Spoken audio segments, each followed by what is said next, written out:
என்ன நாங்கள் கேட்டோம்? அடிப்படை வசதி. அதுவே கேள்விக்குறியாகிவிட்டது. முதலமைச்சர் அமைச்சர் வரும் சாலை மட்டுமே இங்கு நல்ல சாலையாக உள்ளது. தெருக்களில் வந்து பாருங்கள் சாலைகள் எப்படி உள்ளது என்று. எங்கள் வீட்டை சுற்றி குப்பைகள். உங்கள் வீட்டை சுற்றி குப்பைகள் இல்லை. எங்கள் வீடு குப்பைகளுக்குள் உள்ளது. அமைச்சர் வந்தால் மட்டுமே சாலைகள் பேட்ச் ஒர்க் செய்யப்படுகிறது. உங்களுக்கு ஓட்டு போட்டு நாங்கள் ஓட்டை சாலையில் நடந்தது போதும்.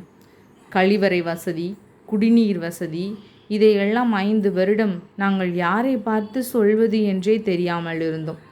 ஸ்மார்ட் சிட்டி சென்னை என்கிறீர்கள். அத்தனை அமைச்சர் உள்ளது இங்கேதான். ஆனால் சிறு மழைக்கும் ஸ்மார்ட் சியாக மாறிவிடுகிறது இந்த சென்னை. அப்பொழுது மட்டும் ஃபோட்டோஷூட் நடத்திவிட்டு அரண்மனைக்கு போய்விடுவீர்கள். மீண்டும் அடுத்த மழைக்கு வருவீர்கள். பாவம், உங்களிடம் இருப்பதோ 10,000. என்ன செய்வீர்கள்?